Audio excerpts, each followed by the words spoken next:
할렐루야. 오늘 이 자리에 와 계신 여러분들이 오시기 전에 누가 와 계실까요? 어제나 오늘이나 영원토록 동일하신 우리 예수님께서 이 자리에 와 계십니다. 오늘 우리 찬양 가운데 임재하시고 찬양을 받으신 주님을 찬양하며 여러분들에게 샤밧 샬롬을 통해서 인사드립니다. 샤밧 샬롬. 샤밧은 무슨 뜻입니까? 안식일입니까? 안식이라는 뜻이죠. 그래서 안식일이란 말도 되겠지만 안식이란 뜻을 가지고 있습니다. 그래서 여러분 오늘 안식하는 그 시간, 그 예배로 여러분들 초대합니다. 함께 안식하는 시간을 갖겠습니다. 우리 다 같이 마태복음 18장 15절에서 20절까지의 말씀을 우리 함께 읽겠습니다.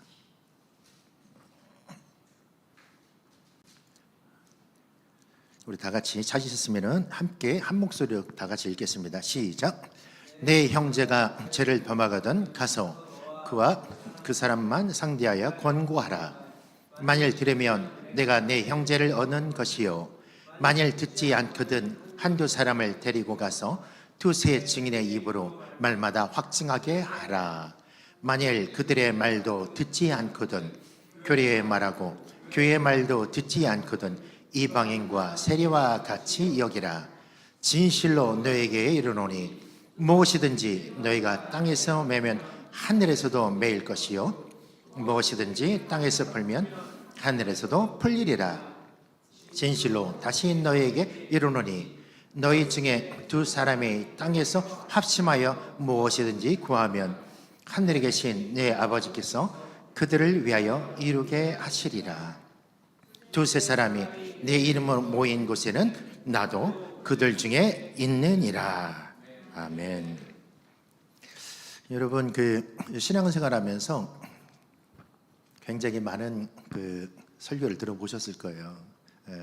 근데 참 많은 설교자들의 같은 본문을 가지고 많은 설교자들의 설교를 들어보면은 해석이 각자 조금씩 다른 것을 볼 수가 있을 것입니다. 그런데 우리 브레드 TV와 또 이스라엘 이 회복을 위해서 기도하는 많은 분들은 이렇게 이방인의 관점으로 보는 성경 대신 히브리인들의 유대인들의 관점으로 보는 성경을 이렇게 집중해서 보려고 하는 그런 노력을 하고 있는 것을 볼 수가 있어요. 오늘도 여러분에게 네 가지의 주제를 가지고 이야기를 할 것입니다. 보통 설교는 한 가지 주제로 이렇게 쭉 하는데 오늘은 여러분들에게 좀 풍성하게 네 가지를 드리려고 이렇게 준비를 했습니다.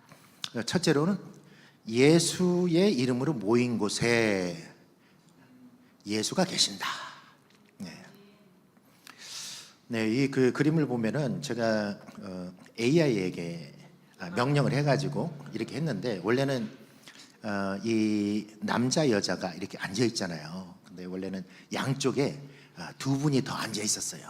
두 분이 더 앉아 있었는데 제가 다른 AI를 사용해가지고 한 사람 두 사람을 지웠습니다. 왜 지었냐면은 두세 사람이 모인 곳이라고 했는데 네 사람 혹은 다섯 사람이 앉아 있으니까 이게 균형이 안 맞는 거예요. 그래서 제가 두 사람을 지어서 딱 세 사람으로 만들어 놨습니다. 탈무드 산헤드린 39장 9절 A라는 그 구절이 있어요. 한번 읽어볼까요? 시작. 10명이 기도하기 위해 모이는 곳에 쉐키나가 머문다 이렇게 되어 있습니다. 참고로 유대인들은 성인 남자 10명이 모이면 회당을 짓는 전통이 있었습니다. 이것을 일컬어서 10명은 미니안이라고 이렇게 불렀고 그것은 최소한의 정족수를 의미하는 것입니다. 그래서 성인 남자 유대인이 10명이 다 이렇게 모여있다, 어느 마을에 모여있다 그러면 이 사람들은 첫째로 하는 것이 회당을 짓는 것이고 회당을 짓는 것은 예배를 드리기 위한 목적을 가지고 있어요. 근데 우리가 생각하는 한국식 예배가 아니라 이것은 히브리인들이 가지고 있는 히브리인들만의 그 모임을 의미하는 것입니다. 그래서 여러분들 혹시 유대인들이 한국식으로 예배 안 드렸다고 해가지고 저거 잘못됐다 이렇게 생각하시면 안 돼요. 유대인들은 원래 한국식으로 예배 안 드립니다. 그래도 지금 메시아닉 주들이 이렇게 교회를 가보면은 찬양도 하고 막 설교도 하고 막 그러는데 그분들도 상당히 이방인화 되었기 때문에 그렇게 된 것이 원래는 유대인들은 그런 식으로 예배를 드리지 않았어요. 그리고 유대인들이 샤밧이라고 하는 그 안식일이라는 그 날에 모여가지고 한 것은 우리가 생각하는 그런 예배가 아니고 한마디 말하면 거의 대부분 성경 공부에 가까운 그런 모임이었습니다. 성경 공부에 가까운 모임. 예배 시간에 성경 공부한다고 뭐라고 하지 마세요. 그게 유대인들의 스타일이에요. 제가 어느 그 성악하시는 교수님하고 이렇게 통화를 한 적이 있어요. 몇 년 전에. 그랬더니 그분이 예전에 미군들이 있는 그 곳에서 용산 뭐 그쪽에서 좀 이렇게 지휘도 하고 그랬었던 모양이에요. 그래서 가끔 한 번씩 금요일 저녁 되면은 유대인들이 모이는 유대인들 그 군인들 있지 않습니까? 그래서 군인들이 모이는 그 회당에 한 번씩 이렇게 참여를 했다는 거예요. 그랬더니 굉장히 놀라운 걸 저한테 얘기를 하더라고요. 저한테 하는 얘기 뭐냐?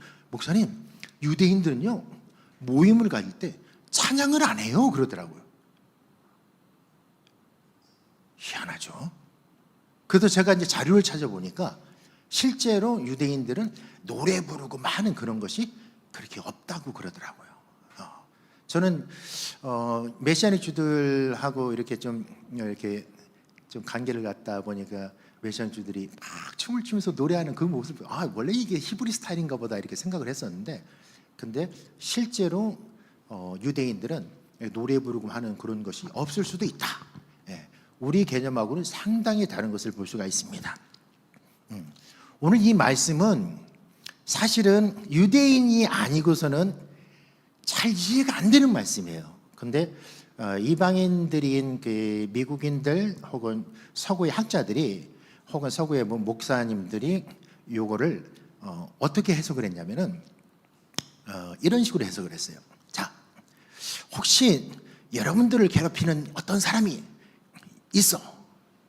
근데 그 사람을 예수의 권세로 무찌르려면은 묶는 권세가 있어야 돼. 푸는 권세도 있어야 되고. 그래서 말 안 듣는 사람들은 예수의 이름으로 묶기도 하고, 말 안 듣는 사람들은 예수의 이름으로 풀기도 하고, 뭐 이런 식으로 이제 뭐 해석을 해가지고 이렇게 설교하는 것도 있고, 혹은 마귀를 묶어라, 마귀를 풀어라, 뭐 이런 개념으로 얘기하는 분들도 있습니다. 근데 여러분 이 본문을 잘 읽어보십시오. 여기 어디 마귀가 등장합니까? 누가 등장하죠? 15절에 형제가 등장을 해요. 그리고 어떤 형제냐? 죄를 범한 형제.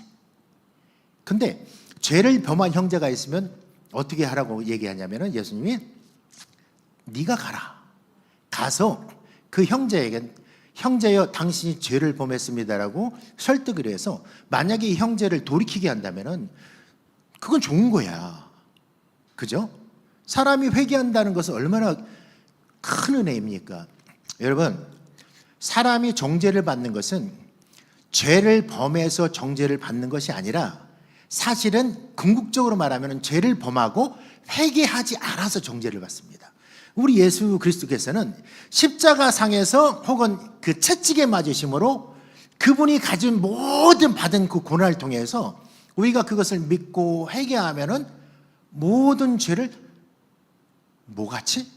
양털과 같이 흰 눈처럼 깨끗하게 하시고 사하신다고 약속을 해주셨어요. 그래서 어디에 있든지 간에 우리는 예수 그분 한 분만 붙잡으면 모든 문제가 끝이 납니다. 그러니까 두려워할 필요가 없어요. 아멘. 성경을 처음부터 끝까지 한번 쭉 읽어봐요. 공통점이 있는데 우리 예수님께서 우리 하나님께서 하신 말씀이 뭐냐면 두려워하지 말라. 그러니까 두려움은 의심 전에 반드시 들어오는 겁니다. 의심 전에.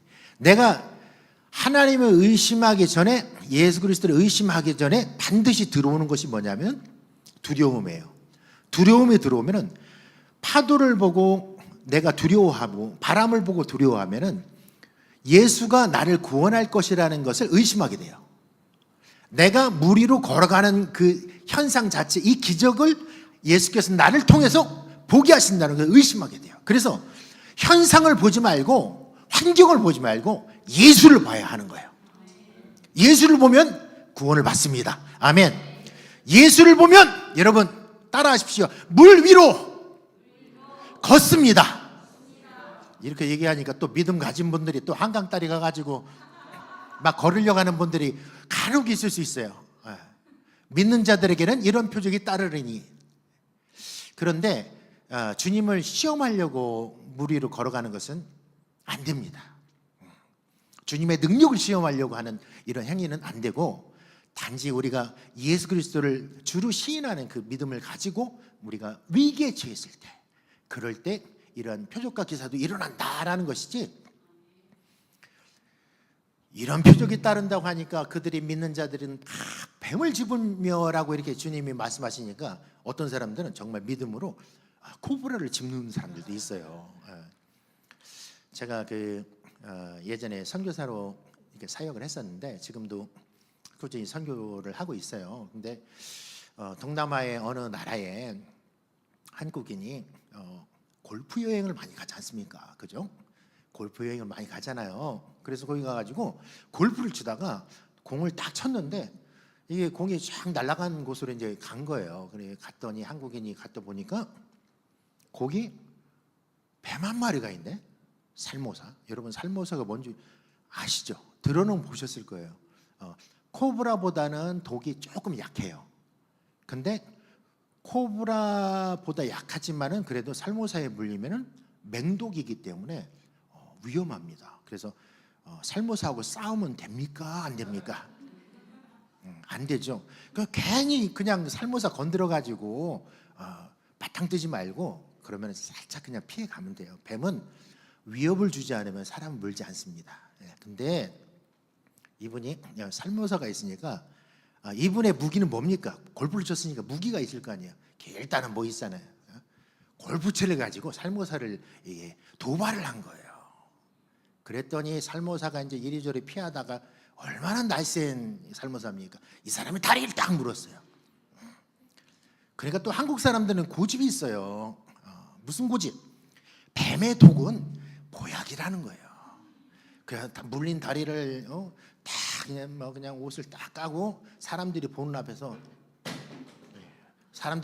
물도 떨어지고 사람들이 보는 앞에서 어떻게 했냐면 자기 다리를 입으로 쭉쭉 빤 거예요. 쭉쭉 빨았어. 그러면 피가 나오면서 독이 같이 빨려 나오죠. 자, 그러면 어떻게 해야 됩니까? 독을 뱉어야 돼요. 복을 삼켜야 돼요. 성경에 이르기를 믿는 자들에게는 이런 표적이 따르니 무슨 독을 마실지라도 뱀을 집을지라 독을 마실지라도 해를 받지 아니하면. 아마 이분 예수를 뵈던지 모르겠어요. 그래서 사람들이 옆에다가 뱉어 그랬는데 무슨 소리야? 이건 독이 아니라 이건 보약이야 하면서 삼켰어요. 여러분 어떻게 될게요? 조금 있다 이 사람이 쓰러지고 헬리콥터가 떠가지고 싣고 대도시로 가서 급하게 날아가서 죽었는지 살았는지는 알 수는 없지만은 그런 사건이 있었다. 그런 전설 같은 이야기가 있었다. 근데 이게 실화라고 합니다. 우리는 하나님의 능력을 믿습니다. 근데 하나님의 능력을 시험하는 것으로 하면 안 돼요. 오늘 이 본문은 여러 가지 그런 것하고 연결이 되어 있는 것 같아요.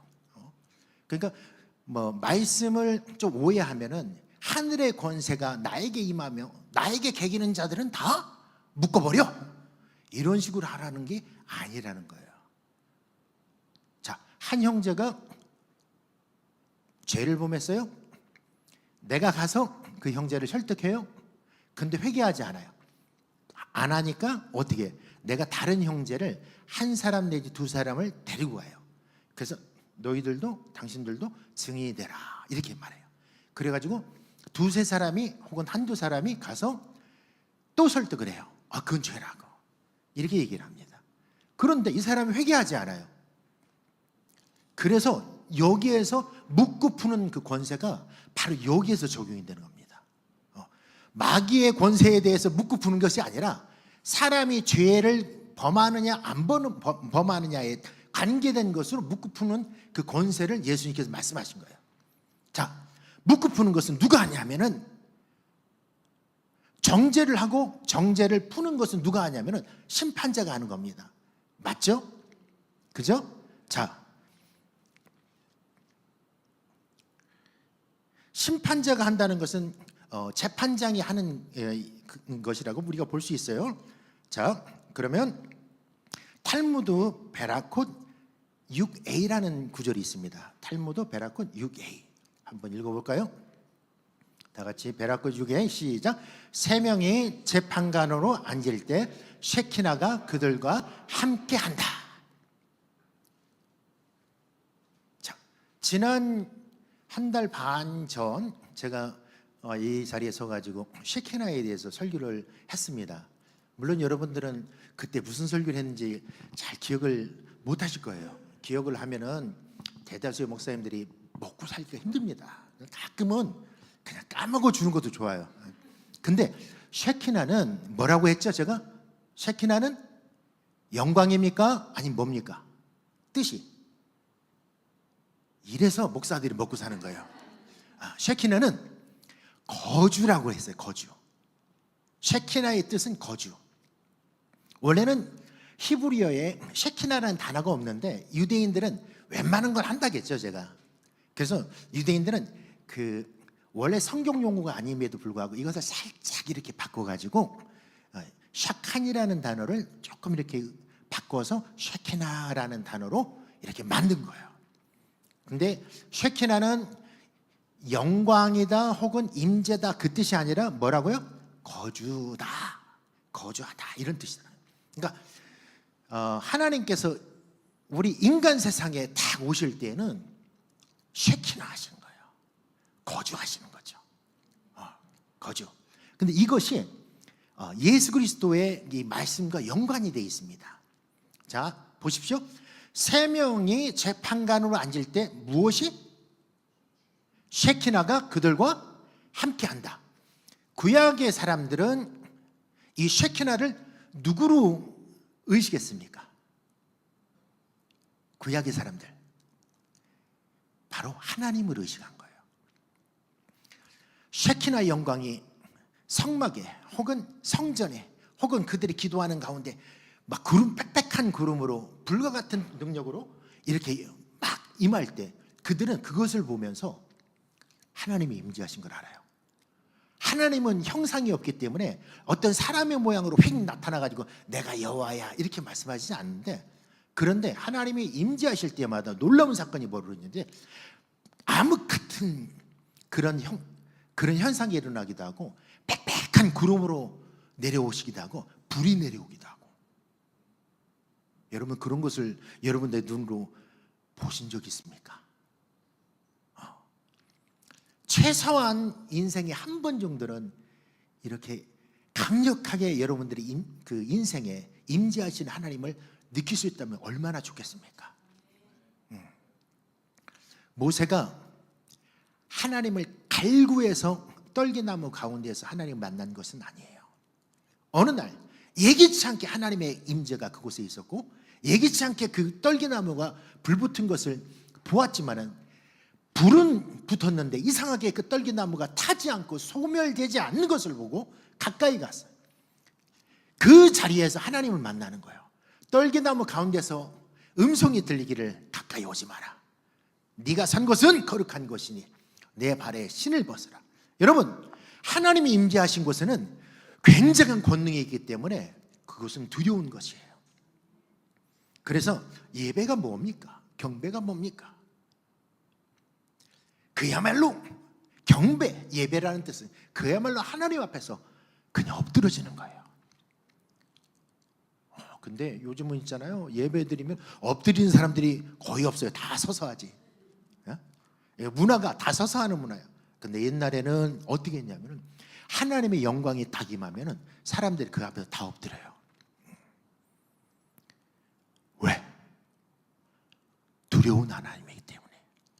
근데요, 우리 예수께서 우리에게 오셔가지고 엄청나게 강력한 그 능력으로 임하시는 하나님의 권능을 가지고 이 땅에 오셨는데 우리 예수님은 너무너무 편안하게 대해주시는 거예요.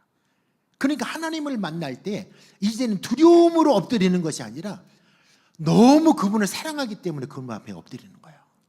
여러분, 새해가 되면 부모님 앞에 혹은 어르신들 앞에 우리가 절을 하잖아요. 왜 절을 합니까? 대다수의 사람들은 뭐를 요구를 해요. 절을 하면서 뭔가를 좀 주십시오 하고서는 절을 한단 말이에요. 근데 정말 하나님을 경외하는 사람들은 어떻게 하냐면 이것 때문이 아니고 뭔가를 그분의 손에서 뭔가를 받으려고 하는 게 그분이 너무 크시지만은 너무 사랑하는 하나님이기 때문에 그분 앞에 우리가 엎드리는 거예요. 이게 여배의 뜻이고 그것이 경배의 뜻이라는 것이에요. 세 명의 재판관을 앉을 때 하나님이 그들 가운데 임재하신다? 이건 놀라운 얘기입니다. 이것은 성경에 기록되어 있지 않지만은 성경에 기록되기 바로 그러니까 신약에 기록되기 전에도 이 이야기는 유대인들이 다 알고 있는 이야기예요. 그래서 랍비들은 항상 이것을 가르칩니다. 사내들인에서 재판관으로 그들이 두세 사람이 앉은 곳에는 하나님의 영광이 임하기 때문에 함부로 할 수 없다는 거예요. 재판을 함부로 할 수 없다는 거예요. 사람들에 대해서 정죄를 함부로 할 수 없다는 거예요. 하나님이 보시고 계시기 때문에. 이해가 되십니까? 자, 탈무드 샤밧 12b를 한번 읽습니다. 여기서 샤밧이라는 건 무슨 뜻이죠? 안식이라는 뜻이에요. 자, 시작. 선지자들이 예언을 했을 때도 그것 즉 쉐키나가 나타났다. 선지자들이 예언을 할 때 이스라엘 대대로 랍비들은 선지자들이 예언하는 것을 볼 때 그냥 예언하는 것이 아니라는 것을 알았어요. 여러분, 이사야가 예언을 할 때, 에스겔이 예언할 때, 특히 에스겔과 이사야가 예언할 때 그 모습을 한번 성경을 통해서 보십시오. 에스겔 1장, 2장 들어갈 때마다 문단이 바뀔 때마다 여호와의 말씀이 내게 임하매. 아, 대단해요. 그냥 단순히 말씀이 임하매 아니에요. 말씀을 들었다가 아니에요. 여호와의 말씀이 내게 임하매. 이건 인격화해요. 말씀이 직접 그에게 임하매. 그러니까 에스겔은 이 말씀을 본 거예요. 체험한 거예요. 그냥 귀로만 듣는 것이 아니라 전 인격으로 그것을 체험하는 거예요. 그러니까 끊임없이 여호와의 말씀은 내게 임하매. 여호와의 말씀이 내게 임하매. 여호와는 인격이시고 그분의 말씀은 인격이라는 거야. 그러니까 임하는 거예요. 그러니까 선지자들이 예언을 했을 때에도 쉐키나가 그들과 함께 했다는 것을 랍비들은 보았다는 거예요. 여러분, 강단에서 선포되는 하나님의 권능의 말씀이 있을 때 이 말씀은 그냥 단순한 말씀이 아니고 이 말씀은 하나님의 권능의 말씀이요, 여러분들을 구원하는 말씀이요, 여러분들을 살리는 말씀이요, 여러분들 죄를 없이 하는 말씀입니다. 아멘. 그러니까 두려워할 거 없어요. 나의 하나님은 나와 가족관계로 이루어져 있기 때문에 내가 가족을 만나는데 두려워하는 사람은 없죠. 나를 아들로 택하시고 나는 그분을 하나님 아버지라 불러요. 그러니까 가족관계가 형성되어 있기 때문에 더 이상 우리는 두려워하지 않는 그런 영을 받은 것이에요. 그래서 어디에 있든지 담대히 하나님 앞에 나아가서 찬양할 수 있고 예배할 수 있고 담대히 그분의 얼굴을 바라볼 수 있고 그분에게서 내가 필요한 것을 구할 수 있는 것이야. 내가 찾아가면은 우리 하나님께서 너 또 왔냐? 지겹다. 왜 또 기도하냐? 이렇게 말씀하시지 않고 너 또 왔니? 반갑다. 자주 와. 만나고 싶어. 우리는 한 가족이야. 네가 나를 기억하지 못할 때 그때도 나는 너를 기억하고 있어. 네가 나를 잊을 때 나는 네 이름을 내 손바닥에 기록했어. 여인이 그 젖 먹는 아이를 잊을지라도 나는 너를 잊지 아니하리라. 예수님께서는 이 탈무드 곧 장로의 구전이라는 것을 이미 아셨기 때문에 이 말씀을 인용한 것으로 보입니다. 예수님이 태어나시기 전에도 탈무드는 있었고, 예수님이 태어나기 전에도 이 유대인들의 가운데에서 성경 구약 외에 장로들의 유전이라 하는 전통적으로 이렇게 가르침 받았던 그런 것들이 있었습니다. 그리고 문서들도 있었습니다. 이런 문서들이 끊임없이 사람들에게 가르쳐 주기 때문에 예수님도 이것을 사용한 것으로 보입니다. 자, 이 내용은 어디에 나오냐? 네, 지난번 설교에 제가 언급해드렸던 하임 벤토라라는 아주 유능한 저자가 있습니다. 바로 이 책의 저자입니다. 자, 한번 읽어보세요. 하임 벤토라. 하임은 생명이고 벤토라는 토라의 아들이다, 율법의 아들이다, 이런 뜻이에요. 생명, 토라의 아들. What the rabbis know that I never learned in church. 내가 교회에서 배우지 못했지만은, 한 번도 배운 적이 없지만 랍비들에게서 배운 것들, 랍비들은 아는 것들, 이런 뜻이에요. 네. 곧 이 책이 출판되는 것으로 알고 있습니다. 여러분들은, 이 방송을 보시는 여러분들은 그냥 넘어가지 마시고 이 책의 등장과 함께 한번 깊이 한번 연구를 해보시면 좋겠다 생각을 합니다. 왜냐하면 우리는 이방인의 눈으로 성경을 봅니다. 근데 참 많은 이 유대인과 유대인들에게서 영향을 받은 분들은 전통적으로 유대인들에게 성경 해석 방법이 있더라고요. 그래서 그것을 가지고 이렇게 비춰서 보니까 참 색다른 그런 해석들이 나와요. 색다른 해석들이 나오는데, 바로 이 하임 벤토라라는 이 학자께서 이 책에다가 이것을 쫙 써놓은 거 보니까 이해가 너무 쉬워요. 근데 제가 생각했던 거하고 많은 부분 흡사했기 때문에 여러분 이 말씀을 증거합니다. 율법에는 흔히 성문토라라는 것이 있고, 또한 구전토라라는 것이 있습니다. 성문토라, 성문율법, 그것은 기록된 성경, 구약 모세오경 뭐 이렇게 얘기를 합니다. 근데 구전토라라는 게 있어요. 우리가 알지 못하는 그들만의 어떤 그런 것들이 있습니다. 그러다 보니까 이 부분을 이렇게 배제하고 성경을 이렇게 해석을 하다 보니까 이렇게 입체적으로 잘 해석이 안 되는 부분이 많은데, 그걸 잠깐 이렇게 좀 자세히 이렇게 들여다보고 이렇게 참고를 하면은 왜 예수님께서 그 말씀하셨는지 우리가 좀 알 수가 있어요. 예. 여러분의 삶에는 예수님께서 임재하십니까? 자, 오늘 한번 이 말씀에 20절 말씀 한번 보십시다. 20절 말씀. 자, 한번 읽습니다. 다 같이 시작. 두세 사람이 내 이름으로 모인 곳에는 나도 그들 중에 있느니라. 자, 두세 사람이 예수 그리스도의 이름으로 모였어요. 모이면은 두세 사람은 있는 게 아니라는 거예요. 그죠? 자, 이 구약의 믿음의 사람들이 이 랍비들이라든지 이런 이제 율법을 잘 가르쳤던 사람들이 선지자들이 예언했을 때 쉐키나가 나타났다, 혹은 세 명의 재판관으로 앉을 때 쉐키나가 그들과 함께 한다라고 이렇게 얘기를 했단 말이죠. 예수님께서 그것을 배우셨어요. 아셨어요. 그러니까 예수님께서 그때 정체성을 말씀하시는 거예요.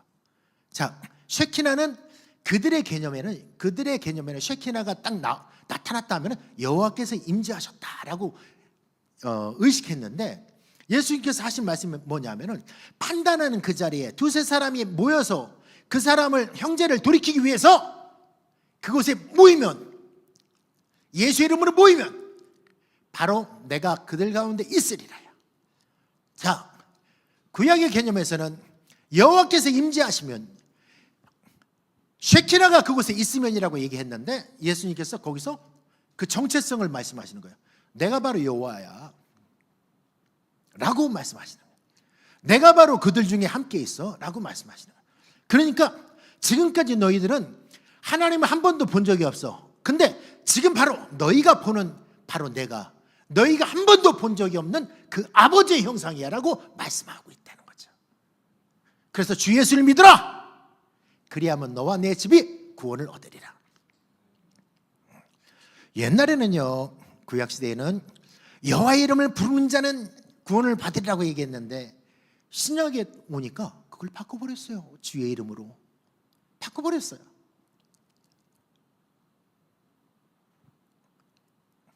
예수가 구원자시라는 거죠.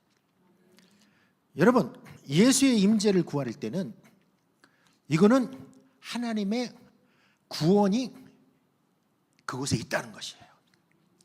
예수의 이름에 엄청난 비밀이 숨겨져 있는 걸 여러분 다 아실 것입니다. 그 이름은 여호와는 구원자라는 뜻이에요. 그러니까 예수의 이름을 부르면은 뭐가 일어납니까? 구원의 역사가 일어나는 거예요. 그러니까 여러분, 고난당할 때 다른 이름 부르지 마세요. 집에서 고난당할 때 여보라고 부르지 말고, 힘들고 어려울 때 주여 예수여라고 부르십시오.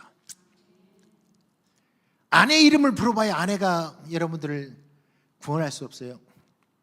남편의 이름을 불러봐야 안 됩니다. 아버지, 부친의, 어머니의 이름을 불러봐야 안 됩니다. 그런데 예수의 이름 부른 자는 그곳에 하나님이 계시고, 하나님이 계시는 곳에는 구원의 역사가 일어나는 거예요. 할렐루야. 믿는 자들에게는 이런 은혜가 있습니다. 여러분들의 생각만으로 예수님을 느끼는 것이 아니라 실제로 예수님의 이름으로 모인 그곳에 예수님이 와 계시는 것이죠. 그렇다면 이 자리에도 와 계시는 것이죠.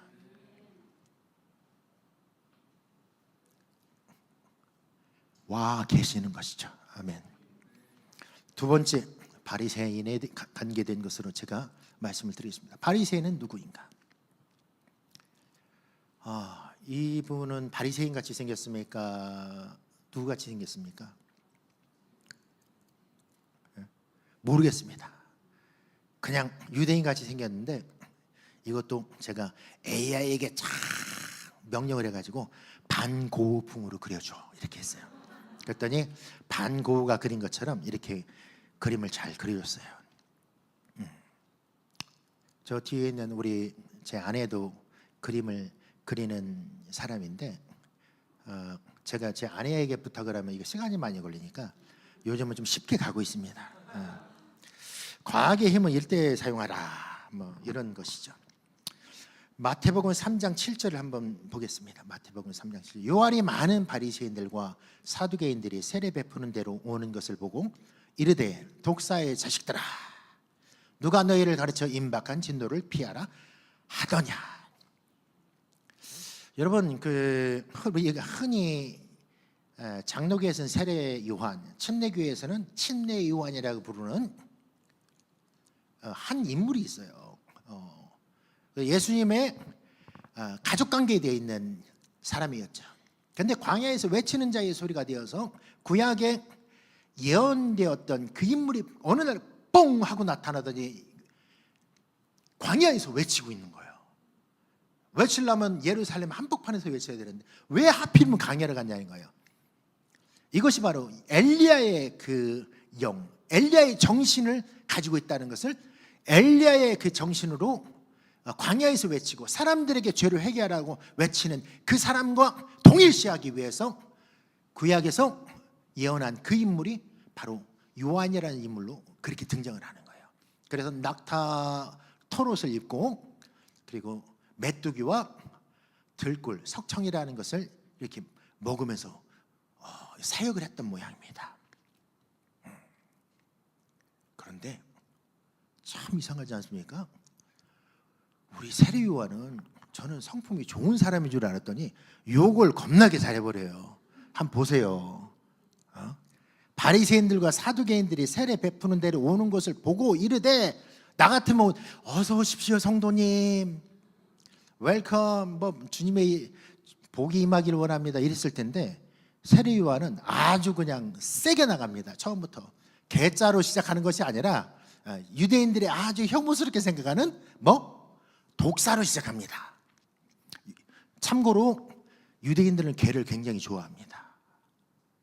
그래서 개 같이 생긴 사람 하면은 그거는 뭐냐? 그래도 어느 정도는 좋은 거예요. 그건 나중에 얘기하기로 하겠습니다. 다음 설교 때. 이번에는 독사예요. 그러니까 뱀이 아담과 하와를 속였어요. 하와를. 그러니까 뱀에 대한 이 증오심이 있잖아요. 사람들은 특히 남자보다는 누가 더 증오심이 커요? 여자들이 크잖아요. 그래서 남자들은 뱀을 보면은 꼭 뭘 생각하면 저거 한번 복날에 이런 생각도 하는데, 여자들은 뱀을 혐오스러워하고 뱀과 여자의 관계는 항상 이렇게 원수지간이에요. 근데 요한은 여기서 사람들에게 그것도 일명 경건하다고 이스라엘 사람들이 칭찬하는 바리새인들과 사두개인들에게 그냥 막말을 해버리는 거예요. 뭐라고? 이 독사의 자식들아. 독사의 자식들아. 이거 세게 나가는 거죠. 이야, 성경을 보니까 제가 공통적인 걸 한 가지를 본 게 있습니다. 요한하고 예수님 딱 두 사람만 바리새인들을 깠어요. 희한하죠? 다른 사람들은 바리새인들을 깎게요, 안 깎게요? 칭찬했습니다. 자, 인류 역사상 영빨이 가장 좋다고 하는 세례요한과 하나님의 본체이신 예수님이 부활 때는 이 바리새인들이 안 좋은 거예요. 그래서 뭐 독사의 자식들아, 목 같은 사람들아 하면서 막 욕을 하는 거예요. 나 같았으면 그래도 오면 회개시켜가지고 조금 잘 다독여가지고 세례주고 이렇게 해가지고 등록시켜가지고 지금 제자 삼고 그랬을 텐데, 희한하게 너무너무 이게 특이한 그런 거 봤어요. 그리고 특히 우리 예수님의 그 사역을 보면은 너무 아주 독특한 특징이 하나 있는데, 다른 사람들은 다 봐줬어요. 그런데 율법을 잘 안다고 하는 사람들은 가차없이 막 대하는 거예요. 그리고 그 사람들을 구원하시지 않아요. 뭐라고 표현하면 지옥의 자식들이라고 얘기해요. 예수는 구원자로 오셨는데 구원을 하셔야 될 분이 오히려 이런 사람들에 대해서는 가차없이 되어 있다는 거예요. 왜 그랬을까? 저도 많이 고민을 하면서 많이 이것을 생각을 많이 했습니다. 우리 주님 왜 그랬습니까? 구원자이신 예수님께서 왜 그렇게 바리새인들만 그냥 집중적으로 이렇게 하셨습니까? 라고 이렇게 생각을 해봤어요. 근데 우리 사도행전 15장 5절을 한번 볼까요? 바리새파 중에 어떤 믿는 사람들이 일어나 말하되 이방인에게 할례를 행하고 모세의 율법을 지키라 명하는 것이 마땅하다 하니라 라고, 이 구절이 사도행전에 기록이 되어 있는데, 여기서 말하는 바리새파 중에 어떤 믿는 사람들이라는 사람들은 어떤 사람인 줄 여러분 아십니까? 우리가 흔히 얘기하는 나사렛파에 이렇게 들어온 바리새파인들이에요. 근데 나사렛파로 들어왔으면은, 예수를 믿는 나사렛파로 들어왔으면은 바리새파를 떠나야 되는데, 이들은 바리새파를 안 떠나고 그대로 있는 거예요. 자, 사도행전 23장 6절을 한번 보겠습니다. 바울이 그중 일부는 사두개인이요 다른 일부는 바리새인인 줄 알고 공회에서 외쳐 이르되, 여러분 형제들아, 나는 뭐라고요? 바리새인이요 또 바리새인의 아들이라. 죽은 자의 소망 곧 부활로 말미암아 내가 신문을 받노라. 바울은 태어날 때부터 바리새인이었고 그 부모도 바리새인이었어요. 바리새인의 아들이야.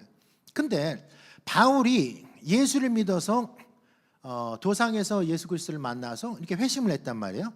그러면 우리 개념으로는, 우리 한국 기독교 개념으로는 기독교인이 된 거예요. 그죠? 근데 기독교라는 말 자체가 이게 없어요. 그러니까 당시에는 유대교예요. 기독교는 로마 종교에서 로마가 만든 종교니까 유대교란 말이죠. 그러니까 바리새파였다가 예수를 메시아로 믿었는데 믿었기 때문에 바리새파를 버린 것이 아니라 오히려 자기 자신이 바리새파인 것을 굉장히 자랑스럽게 생각을 한다는 거예요. 언제까지? 바울이 언제까지 그랬는지 아십니까, 여러분? 죽을 때까지. 그 이유가 있는데 뭐냐면은 바리새인들은 죽은 자의 소망 곧 부활을 믿었어요. 사두개인들은 믿지 않고. 그러니까 바리새파였던 그 바울이 생각할 때는 내가 믿은 것이 진짜였던 거예요. 자신이 믿었던 것이. 그러니까 자신이 대대로 부모 시대 때부터 이어져 왔던 그 신앙, 가지고 있던 신앙이 사실이었다는 것을 본 거예요. 예수의 부활하심을 보았기 때문에 자기가 원래 율법을 통해서 그리고 바리새파의 그 믿음의 구조, 신앙 이 체계를 통해서 배웠던 것이 사실이었다는 것을 보았기 때문에, 체험했기 때문에 바리새파를 떠나야 했겠습니까? 아니면 그냥 남아있어야 했겠습니까? 그래서 그냥 남아있었던 것이에요. 그래서 서신서에도 나는 바리새인이다. 바울은 특징에 자기 자신이 그리스도인이라고 말한 적이 없고 오히려 자기는 나는 바리새인이라고 얘기하는 거예요. 21세기 형태의 신앙 형태에 나는 그리스도인, 나는 크리스찬이라는 그 형태, 이런 것으로 개념으로 바울은 생각한 것이 아니라 대대로 내려온 이 이스라엘의 믿음 체계였던 이 신앙 체계였던 이 바리새파의 이 교리를 믿고 실제로 그것을 자기가 체험해 보니까 바리새파가 믿었던 것이 사실이었다니까 바리새파는 이 교리를 제대로 믿었다. 그러니까 그가 떠날 이유가 없었던 것이에요. 그러니까 유대인들을 전도하기가 너무 좋은 거예요. 왜? 유대인들은 바리새인들을 존경했거든요. 어느 날 요한복음 3장에 보니까 한 사람이 예수님을 밤에 이렇게 방문을 합니다. 그의 이름은 누구? 네 글자? 네 글자? 니고데모. 오늘 맞춘 분에게는 우리 실장님에게 말씀드려가지고 하임 벤투라의 책이 나오면 반드시 한 권 선물하도록 그렇게 조치를 취하는 건 제가 하는 게 아니고 우리 실장님께서 알아서 하시겠습니다. 니고데모가 예수님을 찾아왔는데 니고데모의 질문을 보면 그래요. 니고데모는 바리새파 사람입니다. 그죠? 근데 니고데모는 예수님을 찾아와 가지고 예수님이 가르치시는 그 내용에 대해서 이렇게 물어보거나 그것에 대해서 이렇게 상의한 것이 아니라 당신이 하나님으로부터 오지 않았다면은 당신이 행한 이런 일들이 일어날 수 없습니다라고 이렇게 얘기를 해요. 그러니까 선지자라면 이렇게 얘기하는 거예요. 당신이 하나님으로부터 온 선지자라면은 선지자가 아니고서는 이런 말을 할 수가 없습니다라고 얘기해야 되는데 오히려 이 니고데모는 당신은 하나님으로부터 왔기 때문에 이런 일을 한다라고 얘기를 하는 거예요. 특이하지 않습니까? 그 이유가 있습니다. 이 바리새인들 중에는 기적을 행하는 사람들이 곳곳에 있었대요. 기적을. 그래서 어떤 기록에 의하면 니고데모가 바로 이 기적을 행하던 바로 그 역사 속 인물 니고데모와 동일 인물이 아니겠는가 하는 그런 해석이 있어요. 그래서 니고데모도 바리새파에 속한 사람이고 사내들인의 종교 재판국에 있었던 그런 판사의 역할을 했던 사람이기 때문에 어느 정도 상당히 지명도도 있었고 사람들에게 존경받는 인물이었다는 거죠. 그랬던 사람이 더 존경을 받던 게 뭐냐면 바로 이가 하나님의 이름으로 나아가서 병든 자들을 고치고 기적을 행했던 모양입니다. 그러니까 자기하고 비슷한 일을 행하는 예수를 보니까 나도 하나님으로부터 왔지만 당신도 하나님으로 왔다, 이 얘기가 아니겠는가. 그러니까 우리가 생각하는 바리새인들이 다 나쁜 사람들이라는 이 개념은 사실은 바울도 그렇게 생각하지 않았고 다른 사람들도 그렇게 생각하지 않은 부분이 많다는 거예요. 근데 왜 예수님과 이 세리와는 유독 바리새인들을 그렇게 그냥 다루셨는가? 이 부분에 대해서 저는 많은 생각을 했는데, 이것은 그들의 믿음 체계가 좋은 것이긴 했지만은 자칫 잘못하면은 바로 성육신하신 예수 그리스도를 보고도 믿지 못하게 하는 어떤 뭔가가 있었기 때문에 예수님께서는 그들의 신앙 체계에 대해서 경계를 하셨던 것이 아닌가, 이렇게 생각합니다. 그들이 가르치는 것은 다 좋은 것이니까 지키라. 그러나 그들이 하는 그 행동은 따라가지 말라는 것이. 도대체 그들이 무슨 행동을 했길래 그렇게 예수님은 그 말씀을 하셨던가. 여러분, 어쨌든 우리는 바리새인들이 가지고 있었던 부활의 신앙을 우리도 가지고 있습니다. 그것이 바로 바울이 증거한 것이고 바울이 가지고 있던 사상이었어요. 바울은 그의 생애에서 예수의 죽으심과 부활하심을 외에는 다른 것을 증거하지 않을 정도로 굉장히 거기에 대한 그 확신이 있었던 사람이에요.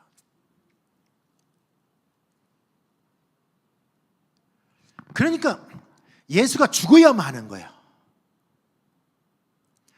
하나님이신데 육신으로 오셨는데 죽어야만 하시는 거예요.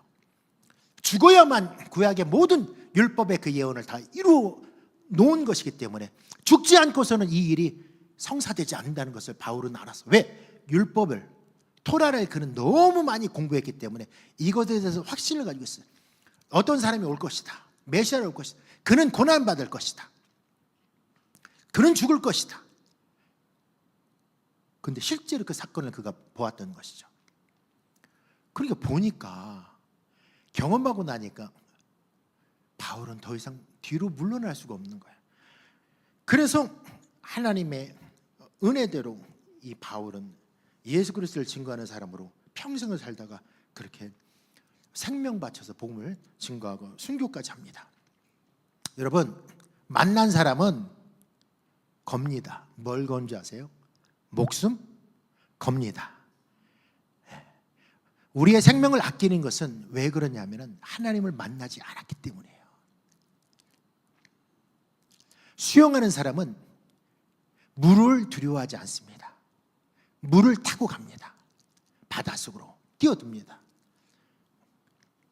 바다가 자기의 몸이라고 생각하고 하나됨이라고 이렇게 생각하기 때문에 그는 두려워하지 않습니다. 그런데 저처럼 수영을 못하는 사람들은 물만 보면 무슨 생각하는지 아십니까? 영어로 I am not a aquaman 이렇게 얘기합니다. 나는 아쿠아맨이 아니다. 지금 어떤 분이 아쿠아를 마시고 계세요. 물을 마시고 계세요. 나는 물과는 친하지 않아요. 근데 실제로 수영을 잘하는 사람은 물을 두려워하지 않고 그곳에 자기 몸을 던집니다. 그리고 거기서 뜨는 방법을 알기 때문에 가만히 있어도 그냥 떠요. 근데 저 같은 사람은 일단 들어갔다면 무조건 가라앉습니다. 세 번째로 침춤이라는 것에 대해서 여러분들의 말씀을 드리고자 합니다. 침춤. 침춤. 자, 한번 따라해 봅니다. 침춤. 자, 그림을 한번 보여줍니다. 자, 한 사람이 침을 가지고 있습니다. 침을 들고 뭐를 하고 있습니까? 춤을 추고 있어요. 그래서 자, 한번 따라합니다. 두 글자 시작. 침춤. 그런데 한 가지 아주 독특한 이 이미지의 비밀이 있는데, 이 사람은 지금 침을 들고 춤을 추고 있는데 침의 어디를 잡고 있습니까? 침의 끝을 잡고 있죠. 제정신 박힌 사람은 절대로 침을 끝을 잡지 않습니다. 왜냐하면은 상대방을 치료할 때 침을 할 때는 반드시 그 손잡이를 잡게 돼 있어요. 그래서 끝을 잡지 않아요. 이거는 AI가 아직 교육이 덜 돼서 그런 거예요. 지금 제가 교육을 좀 다시 시키고 있는 중입니다. 침춤은 뜻이 있습니다. 문자적으로는 축소, 위축, 응축, 비움을 의미합니다. 이는 부재 속 현존의 역설이다라고 이렇게 표현을 하고 있습니다. Paradox of presence and absence. 부재 속 현존의 역설. 이게 무슨 뜻인가? 자, 침춤이라는 그 히브리인들만 가지고 있는 이 개념이 바로 축소, 위축, 응축, 비움이라고 이렇게 얘기했을 때 여러분들은 축소 뭐가 생각이 나요? 혹은 비움 뭐가 생각이 납니까? 어떤 것이 여러분들의 뇌리에 딱 들어옵니까? 이것은 바로 예수 그리스도의 축소를 의미합니다. 자, 예수 그리스도는 만유에 계신 분이죠. 만유를 충만케 하신 분이고 만유를 창조하신 분이죠. 그렇다면 예수 그리스도는 만유보다 크신 분입니까? 작으신 분입니까? 크신 분인데 이 땅에 오실 때 작게 오셨어요. 어떻게? 세포로 오셨어요. 인간은 세포로부터 시작합니다. 세포 하나가 다른 세포를 만나서 세포가 이제 분열을 해가지고 이렇게 커가요. 세포는 칼슘이 별로 없는데도 불구하고 나중에 성장을 해보니까 칼슘이 엄청 많아요. 이 뼈, 단백질도 엄청 많아요. 그래도 저도 굉장히 아주 놀랍습니다. 이게 신체의 인간의 신비예요. 세포와 세포가 만났는데 나중에 보니까 이도 있고 처음에는 없던 것이 생성이 되는 거예요. 예수는 구원자로 오시기 위해서 침춤하셔야 했습니다. 침을 들고 춤을 추는 거죠. 기억하시라고 제가 말씀드리는 거예요. 예수는 침춤하셔야 하는 거예요. 자기를 축소하셔야 하는 거예요. 누구를 위하여? 작은 자들을 위하여. 저는 하나님이 이해가 안 된 것이 너무너무 많았어요. 아버지, 성경은 주님은 천지를 창조했다고 하는데 제가 목사 한 수 받고 목사 사역하면서 이런 의심을 품었습니다. 여러분도 끝까지 의심해 보십시오. 알겠습니까? 뭐든지 의심부터 시작하세요. 그래야 알게 돼 있어요. 파게 돼 있어요. 그래서 하나님께 여쭙어요. 왜 만물을 창조하신 하나님이 만물 중에 하나였던 신의 산에 왜 작게 내려오셨습니까? 말이 안 됩니다, 하나님. 만물을 창조하신 하나님이, 그렇게 위대하신 하나님이 왜 모세하고 말할 정도로 그렇게 작게 내려오셨습니까? 왜 성막 위에 작게 그냥 임재하셨습니까? 이스라엘 전체를 덮는 불로 혹은 전 세계를 덮는 강력한 구름으로 그 영광으로 덮으시지 않고 왜 이스라엘 땅의 한 지역에 작은 장소에 아주 미세하게 섬세하게 나타나셨습니까? 저는 너무너무 오랫동안 이것을 하나님께 여쭤봤어요. 그런데 어느 날 제가 지난 언젠가요? 그 4월 달에 여기 설교하러 왔는데 갑자기 우리 실장님께서 저한테 목사님 요즘 어떻게 지내세요? 아, 예, 요즘 뭐 출판은 많이 하세요? 아, 예, 요즘 근래에 뭐 한 7권을 몇 권을? 4월 달에 7권을 얘기했더니 아유, 우리 책이 있는데 그거 좀 번역 좀 해주세요. 그 책이 바로 하임 벤토라의 무슨 책? 그 책이에요. 그래서 이제 이렇게 보다가 이제 번역을 했는데 거기서 이 개념이 나오더라고요. 이 개념. 하나님은 지극히 크신 분이지만 인간과 상대하기 위해서 그분을 예수를 세포로 내보내신 거예요. 아주 작은 세포부터 시작하신 거예요. 그 남자의 그 세포가 아니라 여자의 세포로 시작을 하시는. 자, 이건 말이 안 된다고 사람들이 생각해요. 근데 성경은 얼마든지 구원자의 오심을 그렇게 설명을 하고 있어요. 근데 유대인들이 이것을 침춤이라고 이야기를 해요. 침춤. 기억하세요? 침을 들고 춤을 출 때에는 하나님이 나를 찾아오시기 위해서 어떻게? 축소하신다. 자기를 비워서 지극히 높으신 하나님의 그 영광을 잠시 내려놓고 자기를 비워 종의 모습으로 내려오셨다. 그래서 또 이런 것이 있습니다. 유대인들은 여러분 그 성막을 보면은 성막의 이게 폭이 그 지성소의 폭이 10자라고 합니다. 10자.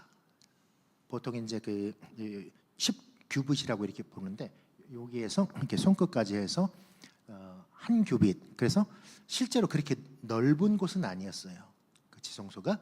자, 근데 이쪽 벽에서 이쪽 벽까지 10규빗이죠. 그리고 이 언약궤의 그 길이는 몇 규빗이었냐면은 2.5규빗이었어요.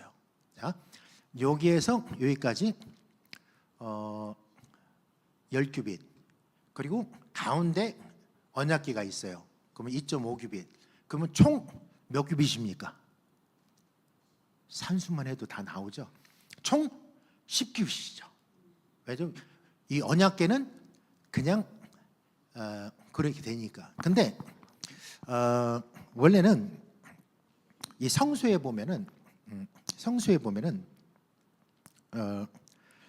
유대인들의 그 개념에 보면은 언약궤가 이 지성소에 있는데 이쪽에서 이쪽까지 5규빗이고 이쪽에서 이쪽까지 5규빗이라고 얘기를 해요. 그리고 가운데 2.5규빗이 있잖아요. 그러면 총 12.5규빗이 돼야 되는 게 계산이 맞거든요. 근데 하나님과 유대인들의 생각에는 사상에는 하나님과 관계된 모든 물건은 실제로는 자 여기 뭐라고 써 있죠? 부재 속 현존의 역설이라고 돼 있죠. 실제로는 하나님과 관계된 모든 것은 그곳에 있음에도 불구하고 사이즈가 없다는 거예요. 그래서 여기에서 여기까지 12.5규빗이 돼야 되는데 실제는 10규빗이라는 거예요. 그럼 가운데 있는 것은 어디 갔냐 이거야. 근데 거기에 있다는 거예요. 그리스도인들은 이것을 이해하지 못합니다. 근데 유대인들은 이것을 이해하는 이유가 뭐냐면 대대로 내려온 하나님의 축소하심, 하나님의 비우심, 침춤을 알기 때문이에요. 예수 그리스도께서 세 제자를 데리고 어느 산으로 올라가셨는데 그곳에서 모세와 엘리야가 나타나서 구름이 빽빽하게 임하고 그곳에서 하나님의 음성이 들리고 막 그런 현상들이 일어났어요. 그죠? 그러니까 갑자기 그 공간이 마치 그거하고 비슷한 공간이 되는 거야. 침춤의 공간이 되는 거야. 모세가 왜 여기 내려옵니까? 그리고 엘리야는 육신으로 올라갔잖아요. 그러면 천국에 올라가 있으면 천국에 그냥 있지 왜 내려옵니까? 근데 그냥 순간적으로 그곳에 그들도 임재를 하는 거예요. 그리고 실제로 예수님도 그곳에 계시면서 예수 그리스도께서 그곳에 계시면서 하나님의 본체이신 그 예수 그리스도가 어디에 있든지 간에 실제는 하나님이 이 땅에 와 계신 거하고 똑같은 거잖아요. 그러니까 이 개념이 하나님이 자기 자신이 비울 때 가능하게 된다는 거죠. 이 개념이 바로 유대인들이 말하는 침춤이다. 저도 이 책을 통해서 처음 알았습니다. 뭐 대단한 거 아니에요. 먼저 읽어보니까 그렇다 이겁니다. 먼저 읽어보니까. 그래서 원래 지식이라는 것은 먼저 읽어본 사람이 그냥 뭐 세상 말로 장땡이다 이렇게 얘기합니다. 먼저 읽어본 사람이. 그래서 이것을 이제 어떻게 하면 우리 크리스찬들의 그리스도인들의 그 신앙과 우리가 연결할 수 있는가? 그것을 많이 고민해보고 여러분들도 적용해 보십시오. 위대하신 분, 크신 분이지만 그분이 나를 위해서 침춤하시고 이해될 수 없는 것이 뭐냐면 내 몸 안에도 계시고 여러분들 몸 안에도 계신다는 것이에요. 그리고 이 자리에 임재도 하신다는 것이에요. 그 온 우주에 편재도 하신다는 거예요. 그런데 그분의 존재 방식이 딱 하나면 얼마나 좋아요. 편재. 그런데 희한하게도 임재도 하시고 내재도 하시고. 그래서 저는 이것을 읽어서 하나님의 신성의 삼재 신비라고 부릅니다. 이것도 마찬가지예요. 이것도 바로 침춤입니다. 편재도 하시지만은 임재도 하시고 그리고 내 안에 와 계시기도 하고. 그래서 내가 품는 그 그리스도는 작은 분이기도 하시지만은 위대한 분이라는 거예요. 위대한 분이지만 나를 상대하기 위해서 내 안에 와 계시는 것이죠. 네 번째, 안식을 주심. 유대인 신약 성경 여러분들 다 읽어보셨죠? 예, 읽어보셨죠? 하니까 안 읽어본 분들이 대부분인 것 같아요. 저는 이런 분들에 대해서 회개하는 마음으로 죽기 전에 일독은 하자 이렇게 촉구하는 바입니다. 저는 이거 하다가 고생 많이 했습니다. 유대인 신약 성경은 아주 훌륭한 유대인 학자 데이빗 이름 뭐죠? 데이빗 갑자기 데이비스턴. 오케이. 데이비스턴이라는 분이 이거를 번역을 했어요. 그래서 유대인의 관점으로 쫙 번역했는데 그 보니까 좋더라고요. 그래서 저도 예전부터 이것을 잘 참고해 가지고 이렇게 했는데 너무 좋은 곳이 많았어요. 근데 여기에 여러분들이 진짜 좋아할 만한 것이 다른 성경에는 없어요. 다른 번역 성경에는 이 유대인 신약 성경만 있어요. 그러니까 읽어야 돼요. 안 읽어야 돼요? 읽어야 돼요. 여러분들은 모르는 걸 나는 알고 있어. 왜? 나는 이거 읽었으니까요. 그러니까 한번 알고 싶으면 읽자. 개역개정 마태복음 26장 45절 읽겠습니다. 개역개정입니다. 여러분이 늘 예배할 때 읽고 참고하는 그 성경역입니다. 45절 이에 제자들에게 오사 이르시되 이제는 자고 쉬라. 보라 때가 가까이 왔으니 인자가 죄인의 손에 팔리느니라. 46절 일어나 함께 가자. 보라 나를 파는 자가 가까이 왔도다. 자 45절 다시 한번 띄워주실래요?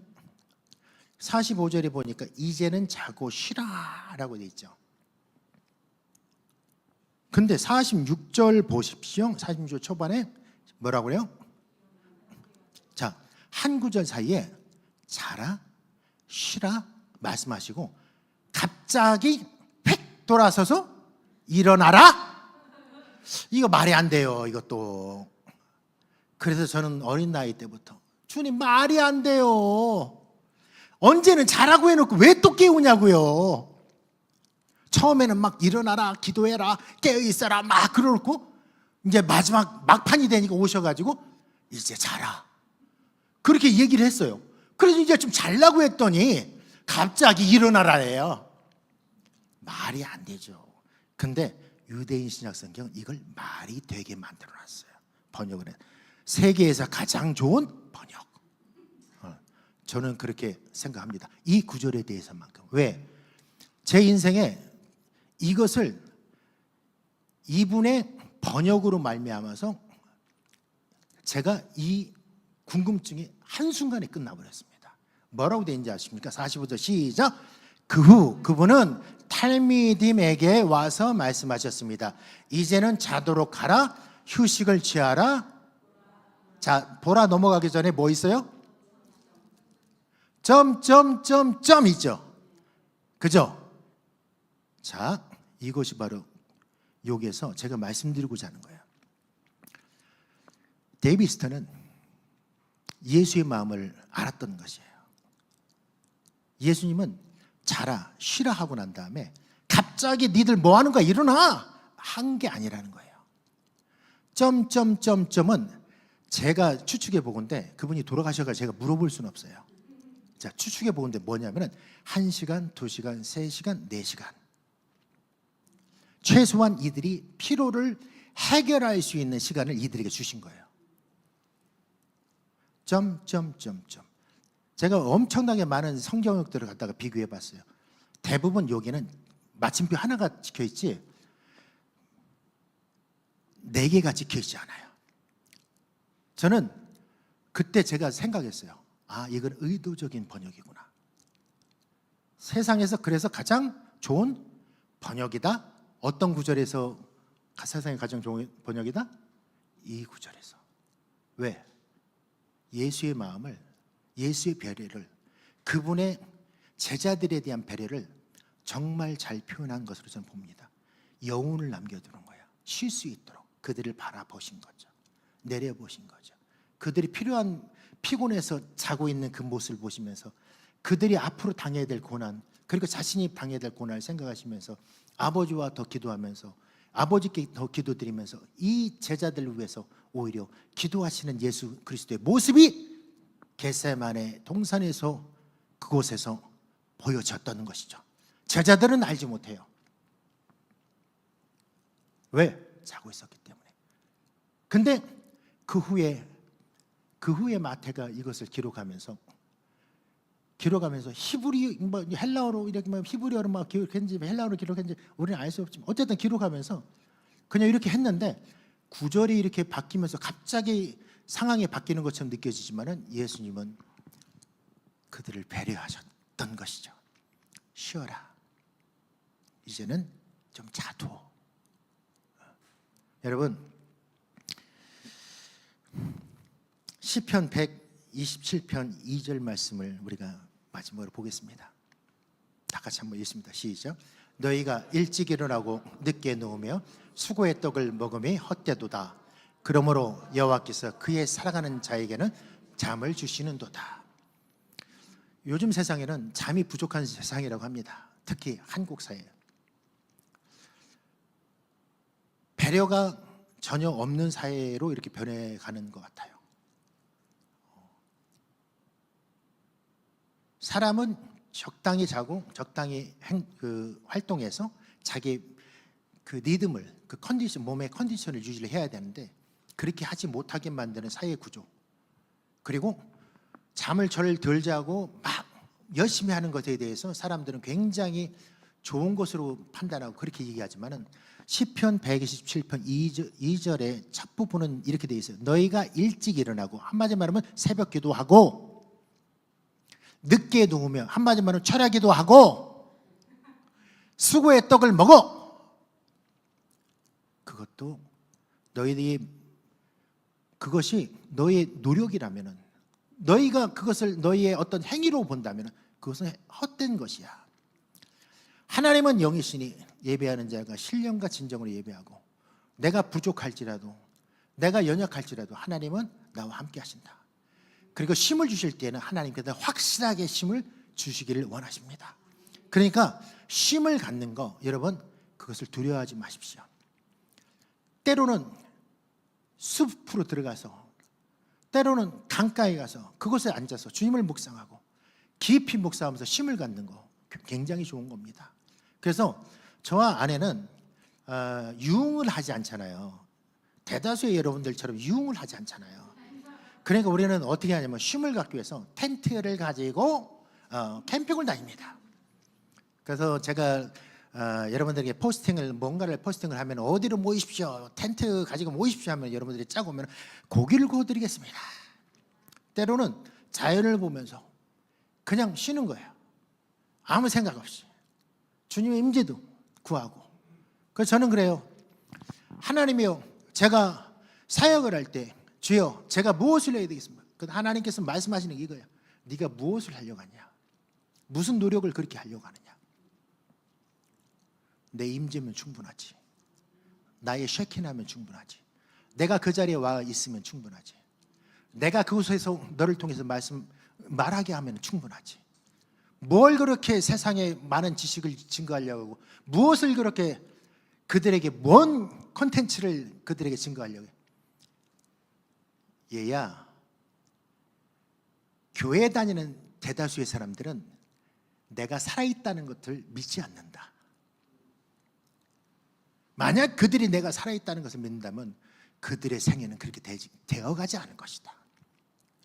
제발 너는 가서 그들에게 내가 살아있음을, 내가 쉐키나함을, 내가 그들 속에 임재함을, 그들과 함께 동행함을 제발 가서 증거해다오. 주님, 한 달이 지났어요? 주님, 또 무슨 메시지를 증거할까요? 얘야, 너는 무슨 메시지를 증거하려고 왜 이렇게 고민하니? 세상에 많은 사람들이 있는데 그들은 내가 살아있는 것을 믿지 않아. 그러니까 너는 가서 내가 살아있는 것을 증거해. 예수는 구원자인 것을 증거해. 믿는 자들에게 이런 표적이 있다는 것을 증거해. 그러면 그들이 나를 만날 것이야. 그럼 됐어. 무슨 네가 뭘 하려고, 무슨 네가 누구를 치료하려고, 그냥 그곳에 내가 와 있음을, 내가 살아 있음을 그냥 증거해. 그러면 내가 역사할게. 하나님이 오늘도 저에게 그렇게 말씀하시더라고요. 그래서 저 솔직히 말해서 집에서 나오기 전까지 설교 준비 안 하고 열심히 다른 거 했습니다. 열심히 다른 거 했어요. 아버지 뭐 좀 설교 준비 좀 콘텐츠 뭐 좀 팍팍 해가지고 멋진 거 한번 딱, 아니 제발 가서 그들에게 내가 살아있는 것 좀 증거해다오, 그렇게 말씀하시더라고요. 그래서 나의 노력을 다 침춤해버린 거죠. 자, 여러분들도 예수를 만나려면 여러분도 어떻게 해야 된다? 침춤하십시오. 비우시고 그냥 그분을 그냥 모셔드리면 됩니다. 기도합니다. 하나님 아버지, 우리를 통해서 이 땅에 그리스도의 영광을 나타내시길 원하시는 주님, 하나님, 우리는 부족하지만 하나님은 강하신 것을, 전능하신 것을 믿습니다. 주님께서 나를 만나시기 위해서 춤춤하셨듯이 나도 주님을 만나기 위해서 나도 주님 앞에 춤춤하겠습니다. 주님 만나주시고 더 강하게 부어주시고 은혜를 베풀어 주옵소서. 이 자리에 있는 모든 믿음의 사람들, 하나님의 성령의 권능으로 역사해 주시고 아버지의 말씀을 듣는 것뿐만이 아니라 아버지의 말씀을 보는 자들 다 되게 하여 주시옵소서. 예수 그리스도의 이름으로 기도했습니다. 아멘.